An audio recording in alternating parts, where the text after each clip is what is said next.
welcome to my channel. My name is Isabel and I'm a first year first grade teacher here in Southern California.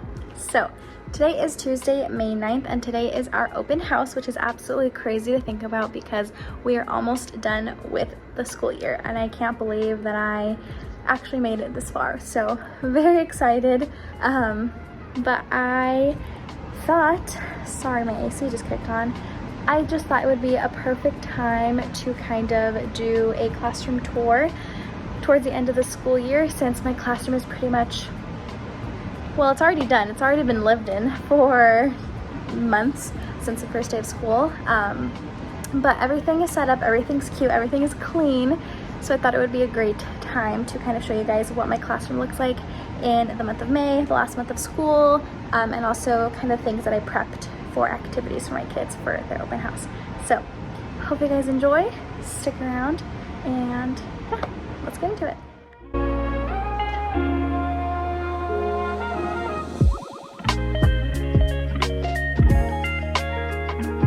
Alright, so starting at my entrance, there's nothing really very exciting. I just have my name there, and then on the carpet I just have this cute little rainbow sun that I got at Target for like $3. I'm very happy with that purchase. Then as we span over to my sink, I have this makeshift bulletin board that just says April showers, bring May flowers, and the kids just did like a quick math activity on there. On my counter, oops, I just have a welcome to first grade sign. I have in this basket, nothing too special, just some hand sanitizer and masks. I have a welcome sign-in sheet, and then I also have a open house tour guide that has different stations that the parents can go to and some questions they can ask while they are at that station, and then just depends, they can check off where they visited. One of the stations that they need to visit is the moon writing wall, and this is pretty much the moon writing wall. It's just an informative writing where the kids read a story and they had to write some facts they learned about the moon, and right here I just have my writing objective. So that's one station that they are going to visit. And then right next to it, I have my library. I try my best to organize it. Didn't turn out very well, but that's how I have my books organized. Hopefully next year I have a better system, but for now, this works for my kids. And then this is just their cool down station if they ever needed to during class time. And on the wall, I just have my alphabet up there. I have readers or leaders for that. And then this is just my area of the room. And I have our science wall. We are doing Twig Science, which is a great curriculum, just very hard to implement because it just requires a lot. But I have our Museum of Leafology, which is our first unit that we didn't actually finish, but I just had to put it up so that they could see that we finished it. And then on this whiteboard, I just have our PEC expectations. It's our school-wide expectations. It's our schedule from today. Today was a minimum day, so that is just a schedule that we went through. More PEC expectations. I do teacher versus student. So here's a teacher and here's a student. They've so far have gotten 2 points today because they just did really great at cleaning. I have our breakfast and lunch menu that they can use. I have my table points up here along with their table captains written down underneath.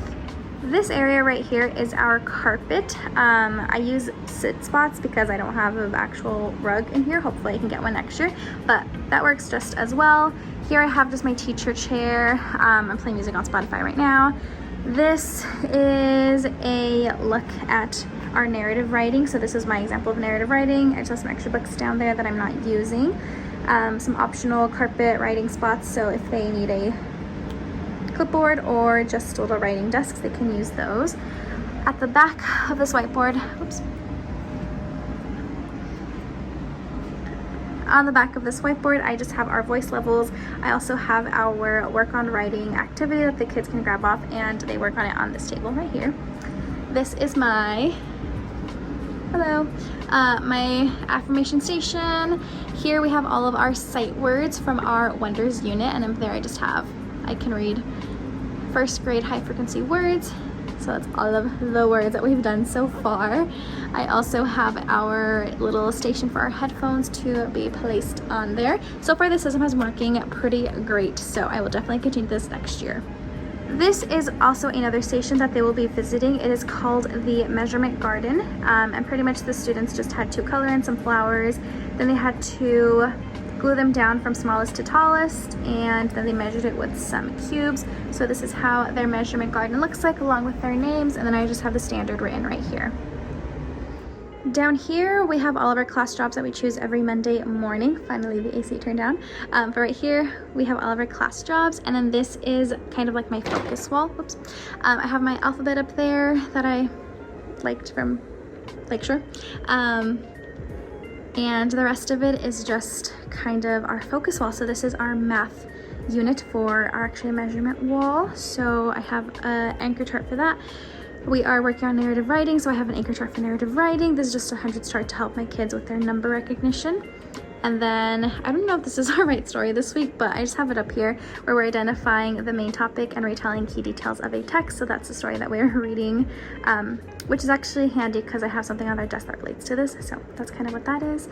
This is our Wonders wall. We are in Unit 6, Week 2, all about my team, and we're talking about helpers in our community, and this is just something that I bought off of TPT to help with my focus wall. This is my small group table. I have it kind of pushed off into the corner, but this is where I do ELD in the morning and also intervention during centers. And then this wall just has a whole bunch of books from my curriculum that I'm not using at the moment. This is an art activity that I had my kids do. They just had to watercolor a sunset, and I thought this just was a nice place to hang all of that up. I collected all of my kids' caddies from their tables and just placed them back here so they can have room at their desks. So now we're in the opposite kind of corner of the room. The door is over there, but up here I have some acrostic poems that my kids had worked on. So we're learning about adjectives, so I used their names. This little girl's name is Aubrey, and I just asked them what adjectives they wanted to include in their rainbow, and they really enjoyed this activity. Now there are 2 stations on their tour guides that they need to talk to the parents about. So the first one is going to be their writing journals. They have narrative stories in their writing journals and also an opinion paper that they're going to talk to their parents about. And then they also designed a bridge using these little STEM activity things, and they're going to be able to talk to the parents about what their bridge does, what a bridge is used for. So that is kind of the 2 things that the kids are going to talk to their parents about when they get to their table. Now this is another look of the back wall. This is just a 3-column notes anchor chart that we use for the sound oi that we learned a couple of weeks ago, but I just kept it there because I don't want to take it off. This is another station that they have to visit, which is going to be our Guess Who station. The parents are going to have to try to guess which of these self-portraits are their kids. My kids really enjoyed making these, and I think it turned out really, really cute. And this is my printer, and this is where my Chromebook station is. I just have extra desks and chairs right here that I'm not using, and some anchor chart paper that I need. And then coming back towards the front door, right here I just have our student station where they turn in their take-home folders in here, and then this is just their mailboxes. They have sharp pencils, broken pencils, and then a pencil box. Not a pencil box, oh my gosh, a sharpener to sharpen pencils. So again, this is just kind of an overview of what my classroom looks like for a 1st grade open house. So this is going to be my first open house as a teacher, and I am both excited but very nervous. I've done an open house in my student teaching, but I wasn't like the main teacher. Obviously, I was just, you know, interning. But that was a lot of fun, but I'm excited to see parents and kind of get to see my kids, you know, express what they're learning and, you know, talk to the parents about what they're doing in class. So hopefully everything turns out well. Yeah, I'm nervous. But for right now, it is currently 4:03, and our open house starts at 5:30, so it's 5:30 to 6:30. So I think in the meantime, I'm just going to work on some grading that I have to get done, and I also need to set up my PowerPoint on my wall. What's it called? Oh my gosh. I'm gonna set up my PowerPoint on my ViewSonic so that something is on the screen for the parents to walk in and kind of tell them what to do. And then I'm gonna find a playlist to play in the background. So yeah. Also, I am burning melting a candle wax. This is a great idea. I use this for open house in my, Meet the Teacher in my house my house. My room smelled really good and I got a lot of compliments on it.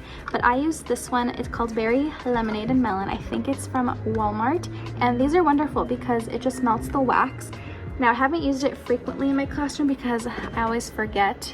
And I use it a lot at the beginning, but it's hard to take the wax out. However, I found a tip. If you use these in your classroom and you don't like scraping out the wax because it's a pain and you don't want to melt it and then try to take it out, put it in the freezer for a couple of minutes and it should pop right out.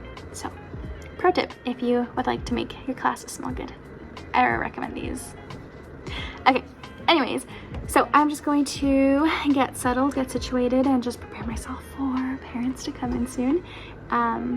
But yeah, I hope you guys enjoyed watching, and thank you for being here. Wish me luck.